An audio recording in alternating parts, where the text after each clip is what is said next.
jangan lupa untuk subscribe channelnya Bang Aryo Wuling. Thank you.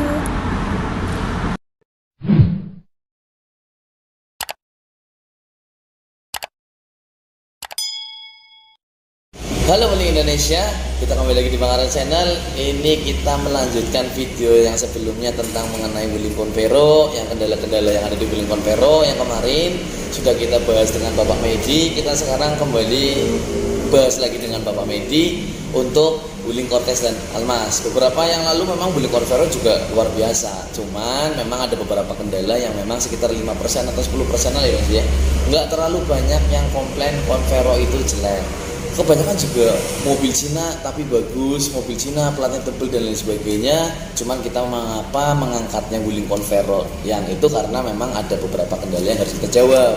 Tapi kalau yang bagus-bagus, kalau kita bahas juga kan gak enak juga kan, nanti udah tahu lah ya kalau Wuling Convero ini merek Cina dari General Motor produksinya Convero, Cortez, Almas cukup bagus. Tapi kali ini saya akan menjelaskan tentang kendala-kendala di lapangan tentang Cortez dan Almas. Itu ya Pak Medi ya. Kita melanjutkan video yang kemarin juga yang sudah tentang Convero-nya. Sekarang saya akan coba bahas tentang kendala yang ada di Cortez. Walaupun saya sempat kebingungan karena Cortez apakah karena memang pemilihnya tidak terlalu banyak, juga ternyata di jalan banyak, tapi kendalanya kok agak minim, tidak seperti Convero dan Almasnya yang mungkin ada beberapa agak kurang nanjaknya, yang kurang bertenaga ataupun yang lainnya. Nanti akan kita bahas sama Bapak Medi. Pak Medi ya, selamat malam Pak Medi.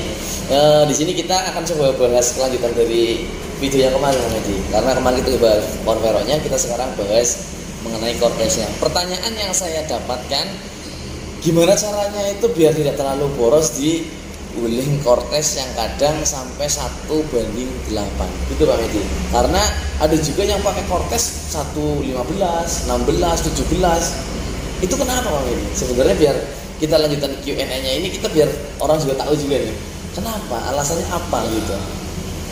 Untuk boros itu ya Iya. cenderungan dari si pemilik sendiri istilahnya, Pengguna ya, istilahnya apa ya, tergantung kaki gitu. tergantung kaki, Iya, tergantung kaki juga.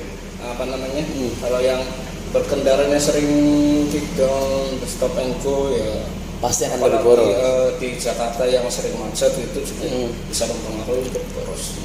Untuk borosnya cukup berpengaruh juga ya. Apalagi mesin turbo, sebenarnya yang secara output power juga ini Lebih cuman banyak untuk positifnya sih memang dari borosnya ini sepadan lah sama output tenaga yang dihasilkan. Betul, karena ini masih turbo juga, jadi ada boros itu juga tenaganya juga udah oke. Dan memang materialnya juga kalian harus tahu semua ya, bukan harus tahu sih, kalian yang punya juga kalian merasakan pintu dari ketebalannya, dari bumpernya, dari bonet kap mesinnya juga semua berat ya Mas.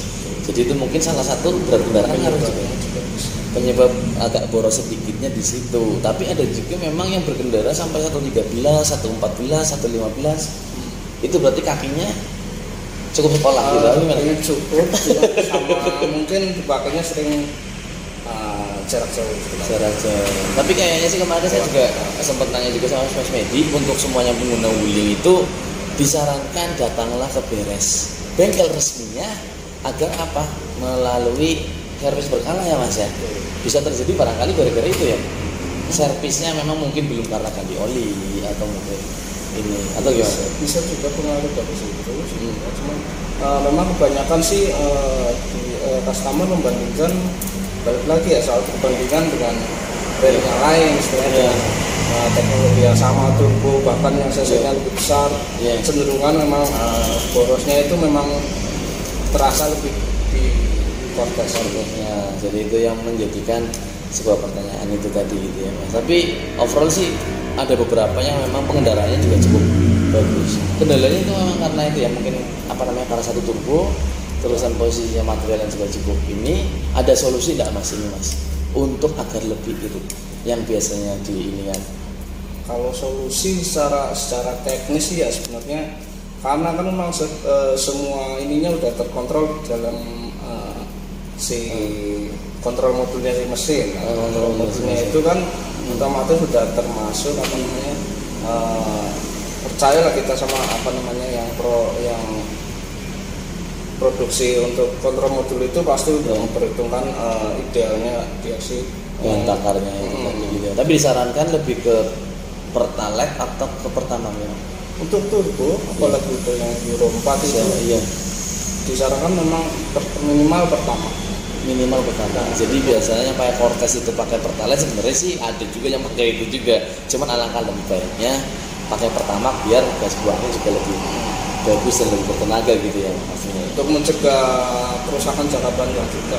Untuk mencegah kerusakan di jangka panjang juga, karena Pertamax ataupun RON-nya itu sekitar RON 93 kalau nggak salah ya Mas. Kalau nggak salah, ini saya kalau nggak salah ya 92 93, saya nggak terlalu paham juga, cuman itu intinya lebih bersih, lebih bagus daripada Pertalite kalau untuk pengisian mesin turbo gitu ya Pak ya. Itu pertanyaan pertama. Yang kedua itu kalau untuk Cortez itu transmisi yang agak keras ketika dipindah ke D ataupun ke P itu ada terasa jeduk gitu Mas. Itu emang karakter dari memang transmisi Wuling ataukah memang bagaimana? Pandangan gitu Mas? Secara teknis memang untuk penyebab dari itu memang apa namanya kerja si dalam komponen hidroliknya si transmisi itu sendiri. Jadi memang ya Seperti itu. memang satu hal yang kurang dirasa kurang nyaman untuk dalam berkendara, cuman selama itu tidak ada kerusakan yang ditimbulkan atau mempengaruhi produknya itu berjalan ya harusnya tidak ada masalah. Kalau menurut penuturan dari komen-komen sih sebenarnya sih apa namanya tidak terlalu bermasalah sih Pak, untuk di jalannya. Paling ketika pas berhenti dan mau jalan saja atau mau menurunkan ke P ataupun ke R, itu paling kendala pas berhenti saja sih. Overall kalau pas jalan lurus juga semua yang nonton dan yang semua pakai Cortez juga ataupun Almas juga nggak terlalu bermasalah kalau udah jalan. Paling ketika pas berhenti, ketika mau pindah saja itu biasanya yang seduk gitu. Itu memang karakternya begitu. Sebagian besar memang mengalami Sebagian besar memang mengalami hal itu ya. Jadi yang nonton juga biar tahu juga itu memang bawaannya memang seperti itu. Siapa tahu nanti apa namanya itu juga bukan sebuah kelemahan sih sebenarnya. Karena tidak terlalu rusak atau apa itu tidak juga. Memang karakternya memang begitu. Oke, pertanyaan selanjutnya di sini apa namanya spare part yang dibeli itu memang disarankan harus di bengkel resmi ya. ya Nggak disarankan untuk pakai spare part yang di luar gitu ya. pasti memang Iya, ada beberapa merek yang memang pakai KW2 juga masuk gitu. ya betul. Kayak brand-brand sebelah istilahnya yang udah lebih besar duluan gitu Betul. istilahnya ya otomatis pasarnya juga mengikuti istilahnya muncul ada KW2, KW3 dan seterusnya. Betul. Untuk Wuling sendiri kan karena memang mungkin juga masih faktor brand juga masih baru masuk di Indonesia. Kita sangat menjaga kualitas sekali. Untuk KW-nya juga kan istilahnya Belum di tersedia. pasaran juga masih ya Belum ada lah. belum ada malah. Belum ada mungkin ya. Saya sendiri belum menemukan ada istilahnya. Tapi tidak disarankan lah ya. Untuk penggantian oli pun di luar nggak disarankan.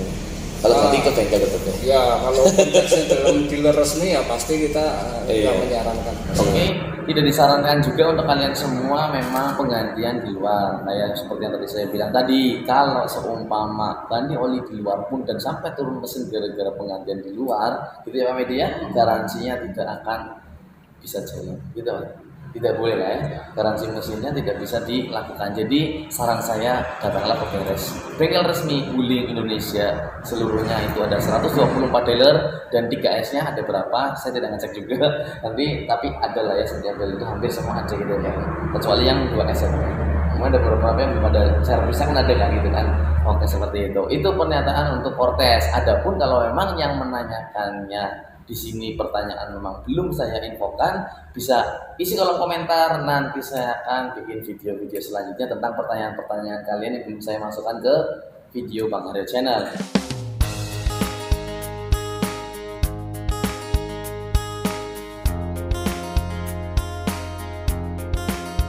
Hai, buat kamu jangan lupa ya buat subscribe di channelnya Bang Aryo, gak bakal nyesel. Oke, sarangnya yo, terima kasih.